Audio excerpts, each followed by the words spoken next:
Assalamualaikum warahmatullahi wabarakatuh. Bersama saya Yuli Lailatul Hidayah, redaktur majalah Tebu Ireng. Kali ini kita berada di podcast Ala Santri. Untuk menyambut momen akhir usana kelas 12, kami di sini mengundang salah satu santri dari Pondok Putri Pesantren Tebu Ireng kelas 12 ya, Mbak? Ya, kelas 12. Coba perkenalkan dulu ke para audiens nih. Ya, nama saya Balkis Zakiah Fatin, biasa dipanggil Balkis. Asal saya dari Lampung, dan sekarang saya sebagai siswi kelas 12 SMA Abdul Rashid. Berarti mondoknya di sini udah berapa tahun di Pondok Putri? Kalau untuk mondoknya, kalau dibilang lama. Soalnya saya emang udah 6 tahun di sini dari SMP. Dan ini sebagai tahun ke-6 saya, ini tahun terakhir. Oh, alhamdulillah. Udah 6 tahun ya berarti. Dari kelas 7, 8, 9, 10, 11, 12 di sini terus. Sangat kerasan sekali. Kalau 6 tahun gitu udah kerasan, apa yang bikin kamu bertahan selama 6 tahun di sini berarti? Kalau untuk faktor bertahannya banyak. Di antaranya itu karena faktor lingkungannya pastinya. Iya. Yang mana lingkungan pondok ini buat kita tuh nyaman. Dari teman-temannya yang asik pastinya, dari teman-temannya yang berasal dari berbagai daerah. Jadi kita bisa toleransi, kita bisa menghargai sesama kita, bisa mengerti apa itu arti perbedaan. Terus juga temannya itu pokoknya pastinya asik-asik, dan juga setiap bulannya pasti dikasih Uang saku ya? sama orang tua. Jadinya itu yang buat nambah semangat dan bertahan untuk belajar di sini. Iya, tapi kan kalau dari ceritanya Mbak Balkis tadi, ceritanya tentang yang baik-baik. Coba ceritakan pengalamannya selama ini ya, pengalaman dari yang nggak baik sampai baik gitu. Barangkali pernah ada momen-momen trauma atau konflik antar teman atau bagaimana gitu. Nah, untuk konflik antar teman itu pasti ada. Iya. Namanya manusia kan itu pasti kadang ada rasa nggak sukanya, ada sukanya. Tapi di antara nggak sukanya itu ya lebih banyak sukanya sih kalau menurut saya gitu. Paling ada konflik-konflik sedikit karena nggak suka sama ini, terus akhirnya kita agak ngomongin dia atau gimana kan, kayak gitu biasanya. Terus kalau buat yang baik-baiknya ya banyak sama teman-teman. Baik-baiknya banyak sama teman-teman. Hubungan pertemanan pernah nggak selain Bu ngomongin orang itu di belakang kayak yang tadi, pasti perempuan kan kayak gitu ya biasanya. Ada kayak sampai fisik gitu barangkali. Kalau untuk fisik sih nggak Pernah ya. Sendiri, pengalaman saya nggak pernah. Tapi kalau di kamar-kamar lain barangkali pernah tahu gimana sih? Karena ada beberapa nih, kalau dari cerita teman-teman yang mondok, terus mondok itu nggak enak soalnya ada senioritas, ada yang dibully, jangan mondok gitu, mending sekolah di rumah aja. Itu gimana? Itu kalau saya sendiri nggak pernah nemuin sih, belum tahu Nggak ada juga ya di ceritanya. Tapi ya kalau senioritas itu pasti Pasti ada. Ya, tapi kan itu juga buat didik kita biar menghormatin sama yang lebih tua kayak gitu. Hormatin yang lebih tua. Jadi kamu juga setuju dengan senioritas itu? Kan Iya. udah kelas 12 nih sekarang nih. Oh iya, tapi ya nggak yang sampai kayak minta kayak gitu, enggak. Cuman kayak itu aja tadi, hormat. Oh gitu, buat biar hormat aja. Iya. Mungkin adik kelasnya yang terlalu sensitif gitu ya, Iya. sampai ngerasa mbak kelasnya, ih mbak kelasnya apaan sih? Gitu, mungkin karena itu juga ya. Terus ini, kalau itu kan tentang bullying nih. Tapi kalau pengalaman-pengalaman orang luar nih yang di pondok itu gak enak. Pondok itu nanti kita nggak tahu IT itu gimana. Pondok itu nggak bisa pegang HP, nggak bisa pegang laptop. Nanti kalau kita udah lulus, kita bakal ketinggalan zaman tuh gimana? Bener nggak kayak gitu di pondok? Kalau menurut saya itu enggak sih, sebenarnya enggak. Karena emang di sekolah juga kan kita difasilitasi sama gitu. sama CBT kayak gitu ya. Jadi kita juga bisa tahu kok apa yang jadi di luar kayak gitu. Tapi ya emang nggak up to date sama orang-orang umum. Tapi setidaknya kita nggak sampai sekolot-kolot itu juga. Ya, tapi berarti tahu ya. Berarti statement-statement di luar itu mungkin bener tapi kurang bener gitu. Mungkin ada sebagian pondok yang memang seperti itu. Tapi kan kalau di pondoknya Mbak Balkis sendiri nggak gitu kan ya. Nggak gitu, karena emang pondok modern. Jadi ya bisa difasilitasi CBT juga kan ya. Juga bisa pinjam HP juga bisa kan ya? Iya. Ada ya HP. Oh, pinjam HP ke ustadzanya. Iya. Ada HP kamar juga kan ya? Iya. Ada HP kamar juga. Kemudian nih, kalau untuk Ini untuk itu dulu ya, komentar-komentar orang luar tentang pondok dulu ya. Itu yang pertama tadi kan bullying, yang kedua tadi tentang kolot. Terus kemudian kalau orang-orang luar nih yang bilang kalau pondok itu tempat untuk mengasingkan orang-orang yang nakal, jadi ditaruh pondok biar jadi baik. Jadi pondok itu isinya orang nakal semua, bener nggak kayak gitu? Kan ada yang bilang gitu kan, pernah tahu kan? Pondok itu isinya orang-orang yang nakal semua, anak-anak nakal dibuang ke pondok biar jadi baik. Jadi isinya nakal semua, gitu bener nggak sih? Enggak Oh, benar. enggak ya, enggak bener ya? Ya, menurut saya ya. Kan kalau emang karena mondok itu ada yang niatnya emang untuk memperdalam agama gitu. Atau bukan karena nakal, tapi emang dia kadang belum bisa ngaji atau Iya. ingin bisa ngaji akhirnya mondok kayak gitu. Atau untuk memperbaiki akhlaknya gitu kan juga bisa. Jadi nggak harus yang nakal-nakal kayak gitu. Yang enggak nakal berarti. Berarti pondok isinya anak nakal semua itu enggak ya, enggak ada kayak gitu.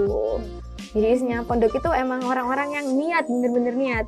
Itu pun kalau terpaksa mondok, ada nggak teman-temannya Balkis yang terpaksa mondok, aslinya dia nggak mau mondok terus berontak, terus jadi dia dibilang nakal gitu, ada nggak yang berontak gitu mungkin? Kalau yang itu sih enggak, cuman dari temen-temen itu kadang ada yang cerita kalau misalnya mondok karena terpaksa karena orang tua Iya, kayak gitu kan. Ya emang dari awal mereka berarti mondoknya itu kayak setengah iya setengah enggak karena orang tua. Iya, benar. Tapi habis itu karena mereka niat karena ingin nurut ke orang tua kan, berarti akhirnya benar. mereka niat untuk mondok itu akhirnya. Gitu. Semacam dapat hidayah gitu ya. Iya. Aslinya terpaksa, terus punya teman-teman akhirnya ya ikutan aja, ikutan mondok beneran gitu. Niat ya gitu. Terus kemudian pengalaman-pengalaman pernah nggak melanggar aturan di pondok gitu misalnya? Untuk ngelanggar sih Anak baik-baik ya ini sepertinya. kalau ngelanggar sih enggak. Oh enggak ya kan tuh karena baik-baik ini emang. Terus gimana? Tapi ya kadang kadang kalau kayak jamaah gitu kan. Iya, iya. Kadang ya ada orang kayak ada malasnya kadang kayak gitu, akhirnya nggak berangkat ke masjid kayak gitu doang sih. Tapi kalau yang sampai yang pelanggaran berat-berat enggak. Pelanggaran berat tuh seperti apa pelanggaran berat? Kayak membawa HP kayak Oh gitu. Kayak bawa HP. Terus apa lagi yang pelanggaran berat di pondoknya Mbak Balkis sendiri? Bawa HP terus menyalahgunakan HP kamar atau yang lain sebagainya. Menyalahgunakan tuh kayak gimana? Buat nelpon pacar gitu dah? Oh iya. Oh gitu. Itu pelanggaran berat itu ya? Menyalahgunakan HP. Berarti HP kamar cuma dibuat telepon orang tua aja? Iya. Kalau saudara? Nggak apa-apa. Gitu izin dulu atau langsung dipakai? langsung dipakai. Tapi Langsung ada dipakai. jamnya untuk pakai. Enak ya berarti udah difasilitasi CBT di sekolah, ada HP di kamar. Tuh kan, berarti mondok kalau yang bilang mondok gaptek itu nggak bener gitu ya. Mondok zaman sekarang nggak ada yang kayak gitu ya. Iya. Kemudian nih, nah kalau dulu memiliki santri baru waktu kelas 7 kan sekarang udah gede jadi bilangnya kerasan, ceritanya baik-baik gitu ya. Coba kalau kita flashback lagi ke waktu kelas 7 dulu. Kelas 7 dulu gimana waktu awal pertama kali mondoknya? Dulu pas pertama kali mondok itu kan Iya. maunya emang dari diri saya sendiri. Nah, itu juga karena ayah itu kan alumni, jadi ya udah alumni pondok sini? saya tahu pondok ini dari ayah. Akhirnya ayah juga nggak pernah nyuruh saya untuk mondok, tapi saya kayak punya dari hati saya sendiri tuh untuk mondok. Pengen mondok sini gitu ya? Ya udah akhirnya saya alhamdulillah keterima, terus ya udah ya seperti biasa santri baru kan pastinya masih sering nangis karena orang tua kayak gitu. Tapi ya dengan abis itu kita bisa berbaur sama temen, kenal sama yang lain, jadi ya udah lupa sendiri kayak gitu. Jadi bertahan gitu ya? Iya. Terus katanya ada pembinanya itu ya di pondok? Kalau di pondok putri ada pembinanya itu? Iya. Itu gimana itu? Kalau misalnya santri baru nangis, itu curhatnya kemana? Ke pembinanya atau ke temennya? Atau menyendiri sendiri gitu? Kan setiap orang beda-beda, kadang ada yang kesedihannya diceritakan kepada orang lain biar lega, terus ada yang ke kamar mandi nangis kayak gitu. Iya. Kalau Mbak Balkis sendiri gimana? Waktu awal-awal mondok dulu? Ya itu pas 1 minggu itu masih nangis terus, itu kalau saya di kamar mandi sih. Di kamar mandi, berarti tipe yang penyendiri nih. Ya. Nangisnya di kamar mandi, nggak curhat ke temennya, nggak bilang nominanya gitu. Ditahan sendiri sambil berdoa gitu ya.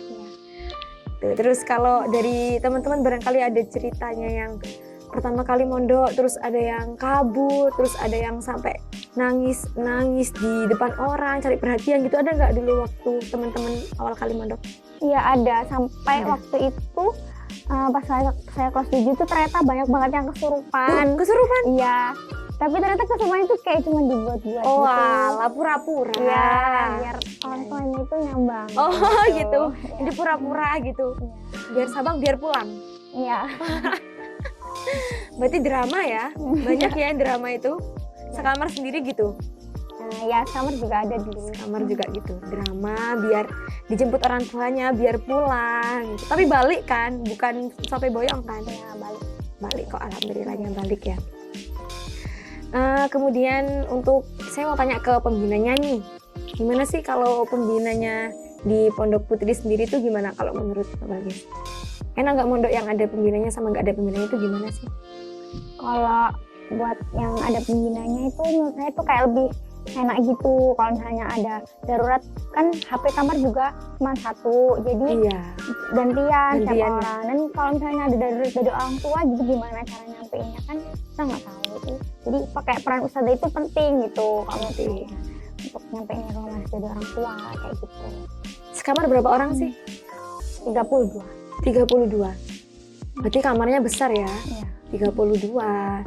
Terus gimana coba bentuk kamarnya? Fasilitasnya gimana kalau di pondok? Untuk gedung Wisma Nyai Nafikoh Iya.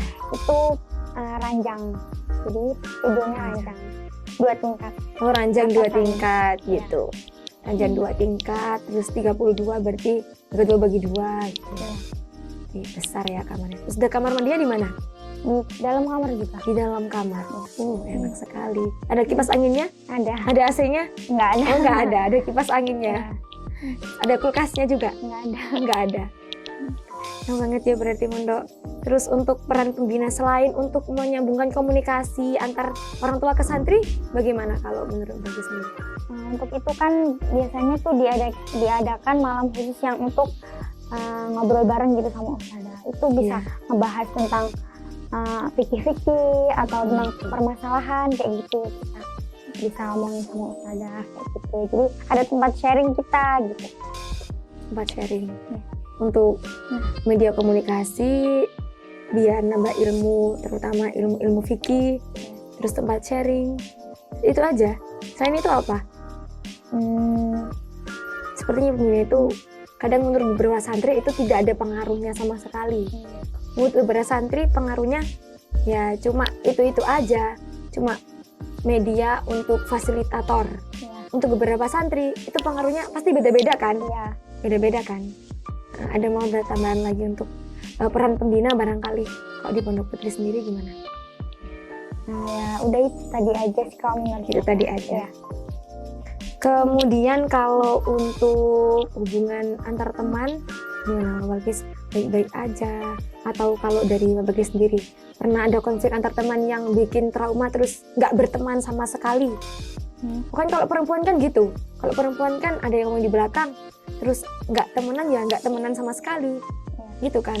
Diem-diem ya udah kita putus hubungan antar teman gitu kan? Pernah ada cerita kayak gitu nggak? Kalau sampai memutus hubungan pertemanan sih nggak pernah. Tapi kalau kayak yang konflik permasalahan saya sama yang ini nggak suka, saling nggak suka gitu pasti ada. Pasti ada. Tapi nggak sampai kita nggak berteman gitu. Nggak ada. Nggak sampai yang kita nggak berteman. Karena ada beberapa yang sampai seperti itu. Akhirnya nyari teman lain. Terus kalau ketemu nggak mau natap, nggak mau saling sapa gitu, ada kan beberapa teman gitu ya, bener ya? Saya kan juga mondok ketemu sama orang-orang itu aja gitu, ya satu lingkup ya sama orang itu. Gitu. Bosen nggak sih tapi ketemunya itu aja, apalagi sekamar yang 32 tadi, Ya. ketemunya itu aja. Kadang bosen, tapi ya udah gitu. 6 tahun itu kamarnya tetap di situ atau ganti-ganti? Dulu pas awal kelas 7 itu sama seluruhnya anak baru, mbak-mbak kelas 10 sama mbak kelas 7. Tapi habis itu saya ikut tes program, jadi pindah kamar, jadi ikut program sama sekarang. Oh gitu. Pindah kamar satu kali. Berarti pindah kamar sekali terus sampai sekarang di kamar itu. Iya. Alhamdulillah ya. Berarti 5 tahun ya di kamar itu. Iya. Berarti waktu kamar pindahan itu kelas 7 ke kelas 8. Iya. Program apa nih kalau di Pondok Putri programnya? Programnya ada 4. 4. Itu tahfidz, pendalaman kitab kuning, program bahasa sama program tahasus. Program tahasus itu khusus Santri yang hadis yang enggak tidak ikut mengikuti 3 program Ya, itu. tidak. Berarti ikut yang tahasus itu, Ya. hadis. Bagi sendiri yang ikut program apa nih? saya ikut yang program tahfidz. Ikut yang program tahfidz. Program tahfidz ya. 32 orang itu berarti semuanya ikut program tahfidz semuanya. Iya. Yang di Ada situ. 3 kamar. 3 kamar. Iya. 3 kamar. Banyak ya berarti. Terus untuk kegiatannya gimana kalau kesehariannya di pondok? Dari mulai bangun sampai tidur. Kegiatannya dari mulai bangun itu sholat subuh di masjid berjamaah. Nah, Habis itu pengajian ba'da subuh. Terus pengajian ba'da subuh kita mandi siap-siap untuk berangkat sekolah. Terus akhirnya kita berangkat sekolah, belajar di sekolah sampai jam 1. Nah setelah jam Iya. 1 itu kita pulang. Habis itu ada yang istirahat, ada yang tidur, atau ada yang mau nerusin ngaji, nggak apa-apa. Habis itu sampai jam 3. Akhirnya kita asar di masjid juga. Habis asar kita ada program dunia untuk Iya. seluruhnya, itu nggak dibeda-bedakan program apa oh enggak. gitu. Ya, Ikut dunia. semua. Ya semuanya. Terus habis dunia kita makan jabu, Heeh. harus mandi sore. Habis itu akhirnya sholat maghrib berjamaah. Iya. Habis sholat maghrib berjamaah, akhirnya ya udah terus mengaji sesuai program masing-masing. Oh gitu, berarti udah sesuai dengan program. Kalau tahfidz, kalau bahasa ya bahasa, kalau kitab ya kitab, kalau hadis tadi ya hadis gitu. Kemudian kalau isya, Sholat isyanya kalau program tahasus itu di masjid, tapi kalau buat yang program kitab bahasa sama tahfidz ini di istana masjid. oh Tapi gitu. tetap berjamaah. Berarti nggak di masjid cari. Iya. Kemudian habis isanya, Habis isyanya juga lanjut program, mengaji Oh. program. tetap berarti Ya. nggak ada program yang semuanya tadi cuma dinia aja. Iya. Yang untuk umum, untuk Untuk semua umum itu santrinya, iya, dinia aja. Sama malam Rabu itu pengajian bisa. Pengajian bandongan. Setelah habis isya itu, berarti malam itu kegiatannya menurut programnya masing-masing ya? Iya. Nggak yang sepondok gitu. Oh itu berarti programnya itu. Terus kemudian habis isya belajar. Habis program belajar mandiri, Iya. terus istirahat. Iya. Gitu bangunnya jam berapa sih kalau di pondok? Biasanya dibangunin sama ustazanya itu jam 3:30 kurang. Tapi biasanya kan anak-anak ada yang bangun duluan jam 2:30, jam 3 untuk tahajud. Ada yang tidur lagi pasti ya? Ada. Nggak mungkin kan langsung semua bangun tahajud gitu. Ya. Gitu. Kalau ustaznya nggak bangun terus gimana? Biasanya itu ada yang pasti bangun duluan dan pastinya bangunin teman-teman. Jadi nggak harus jagain nilainya gitu ya? Iya. Alhamdulillah. Kalau di rumah berarti ikut, maksudnya ke bawah nggak sampai rumah kegiatan-kegiatan itu, misalnya ngajinya, tahajudnya, jamaahnya. Ya kalau saya sendiri sih ya kadang iya kadang enggak sih. Oh kadang iya kadang enggak. Ya. Tapi kalau untuk yang kayak sholat jamaah itu alhamdulillah selalu. Tapi kalau buat yang kayak jam ngaji kayak gitu kan Iya. biasanya ya enggak, soalnya bisa kadang bantu orang tua kayak gitu mau pergi kayak Oh gitu. iya. Berarti kondisional. Iya. Kan kadang ada pesantren yang kalau di pondok rajin, kalau di rumah kamu tahu sendiri kan. Iya. Itu pokoknya ada beberapa pengalaman santri yang kalau di pondok rajin, tapi kalau udah pulang ke rumah disuruh bantu aja nggak mau.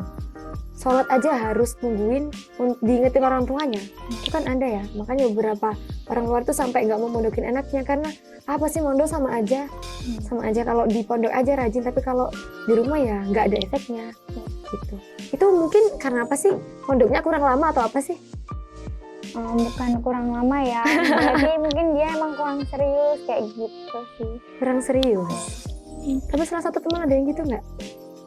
Nggak tahu. Nggak tahu. Soalnya kan nggak tahu keseharian di rumahnya kayak gimana. Masa nggak pernah cerita? Nggak pernah sih. Nggak pernah. Itu kalau itu sih kesan orang luar sih. Terus sekarang sebagai Mbak Balkis yang kelas 12 sendiri, coba gimana kesan yang terbaik selama di pondok itu? buat kesan yang terbaik banyak, tapi yang paling berkesan itu ya dari awal saya kelas 10 itu yang mana wabah virus corona itu kan masih gencar-gencarnya, yang mana kemana-mana harus pakai masker gitu. Terus jadi itu kayak pas mondok itu sebelum masuk mondok harus dikarantina 15 hari dulu. Itu kayak ngasih kesan yang baik banget gitu, soalnya mondok bukan cuma ngajarin kemandirian diri, tapi juga nanamin kesabaran, juga kekuatan hati diri sama pikiran buat melalui proses sebuah tantangan itu. Hikmah dari corona. Gak bisa disebut hikmah dari corona. Kemudian kesan baiknya itu, terus apakah juga semua santri bisa mengambil hikmah dari mondok gitu, seperti yang Mbak Bagus katakan? Ya, mudah-mudahan insya Allah bisa. Karena ada beberapa santri tuh yang mondok lama ya tetap gini-gini aja, terus aku mondok ngapain? Kadang kan ada yang mikir gitu. Iya kan? Pasti salah satu temennya Mbak Bagus juga ada yang gitu kan? Mondok nggak mondok sama aja. Jadi masuk ke kurang serius ya berarti. Kurang serius mondoknya gitu. Terus gimana caranya jadi santri yang serius tuh gimana? Ya itulah kayak tadi ditata niatnya lagi gitu. Ditata niatnya lagi. Kalau mondok itu untuk apa ya? Berarti harus ditata niatnya lagi biar mondoknya serius, nanti biar bisa melakukan apa yang udah dibelajar di pondok, bisa menerapkan gitu ya. Berarti biar bisa menghapus statement-statement negatif dari masyarakat luar yang bilang mondok itu A, B, C gitu ya. Kadang kan gitu kan, pastian juga komentar-komentar terhadap pondok kan banyak ya, asalnya nggak baik itu tadi itu. Tapi kalau kita yang mondok sendiri itu balik lagi ke pribadi kita masing-masing gitu kan ya. Oke, kemudian kalau untuk guru-guru nih, pasti banyak kan guru sekolah ada, guru pondok ada gitu. Ada nggak guru yang paling disayangi, guru yang paling berkesan kalau ngomong selalu diinget gitu, ada nggak nih? Oh itu sih banyak. Oh banyak. Kan apalagi Tebuireng ini banyak kiai-kiainya. Oh iya pastinya. Itu akhirnya ya banyak yang omongannya saya dengar, saya ingat di dalam hati pikiran, juga dicatat pastinya. Oh iya. Tapi untuk yang guru paling dekat sih ya itu wali kelas. Wali kelas kan beda-beda tuh tiap kelas. Kalau saya sendiri dari kelas 10 gurunya sama. Oh gitu. Iya. Oh jadi enak ya. Wali kelas itu tetap dari kelas 10. Oh iya, pantesan deket gitu. Soalnya lebih banyak menghabiskan waktu di sekolah. Apa di pondok sih sebenarnya? Kalau sekarang di pondok kalau sekarang. Di pondok, tapi deketnya tetap ya sama wali kelas. Iya. Karena 3 tahun itu mungkin ya. Iya. Oh gitu. Terus selain itu, kata-kata apa? Coba ingat kata-kata apa yang bisa kamu sampaikan lah. Apa sih yang paling berkesan gitu? Dari guru-guru yang paling diingat? Yang paling diingat itu kalau mencari ilmu itu dimanapun dan kapanpun, dan pengalaman itu adalah guru terbaik kayak gitu. Pengalaman itu adalah guru terbaik. Itu siapa itu yang bilang itu? Wali kelas. Oh, Bu wali kelas. Wali kelas nggak mau sebutin namanya? Bu Pipit. Itu ya, kayak tulisan di buku ya, pengalaman dari guru terbaik. Tuh. Terus cita-citanya kalau boleh tahu apa? Kalau cita-cita saya sendiri ya biasa kayak dari dulu pas SMP gitu kan, anak kecil berganti-ganti cita-cita. Nah udah tahu sekarang SMA kayak penuh perjuangan kayak gitu. Akhirnya cita-citanya untuk nanti ya semoga menjadi orang yang manfaat gitu aja. Simpel dan sedalam itu ya. Semoga jadi orang yang bermanfaat. Khairunas anfa'uhum linnas. Gitu ya. Ini coba lihat influencer dari pesantren, nggak mau nih cita-citanya dari influencer atau apa gitu yang lagi viral akhir-akhir ini? Mau. Ya, karena bisa nyebarin dakwah juga kan. Salah satu yang bermanfaat itu ya, bisa nyebarin ilmunya ke masyarakat. Salah satunya dengan jadi influencer dari pesantren seperti Gusnya tuh bilang siapa nih? Gus Ivan, ya seperti orang lain gitu ya, Ninsela atau yang lain kenal ya. Salah satu yang memviralkan konten-konten tentang pesantren yang dibawakan Gus Ning dari pesantren besar gitu kan ya. Pasti juga banyak kan. Pokoknya cita-citanya sekarang bisa bermanfaat bagi orang lain, itu sudah cukup gitu ya. bermanfaat dari orang lain. Kemudian nih boleh nih ngasih motivasi, ngasih pesan kepada adik-adik yang mau mondok atau pengen mondok atau beberapa santri-santri yang gak betah di pondok, bisa nggak ngasih motivasi nih ke mereka nih? Kalau untuk itu, buat adik-adik semua yang mau mondok, jangan takut, jangan berpikiran kalau mondok itu terkekang, nggak boleh ini, nggak boleh itu. Padahal mondok itu seru loh, mondok itu kita bisa memperdalam agama, bisa bersosialisasi sama teman-teman gitu. Jadi ayo mondok karena mondok itu keren. Ayo mondok karena mondok itu keren, seperti Kakak Balkis. Jadi mondok itu selain temennya banyak ya, nanti kita bisa dapat teman dari daerah mana aja kan, bisa nambah ilmu. Jadi buat teman-teman yang punya pengalaman atau punya cerita-cerita kesan baik di pondok, silakan ya bisa komen, bisa tulis di kolom komentar. Mari kita sharing bareng-bareng, kita cerita tentang pengalaman mondok. Barangkali itu bisa jadi motivasi buat para santri yang mau mondok atau beberapa orang yang mempunyai stigma negatif di pondok, nanti bisa kita luruskan ya Mbak Balkis ya. Seperti Mbak Balkis tadi bilang, kalau mondok itu bukan tempatnya anak nakal ya, bukan tempatnya anak nakal. Mondok itu bukan bikin santri kolot, bukan ya, tapi itu untuk menjaga diri biar nggak tergerus pergaulan di luar. Terus mondok itu juga asik, jadi ayo mondok ya, ayo bareng-bareng mondok.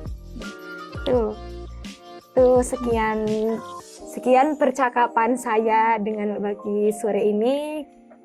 Terima kasih waktunya. Assalamualaikum warahmatullahi wabarakatuh.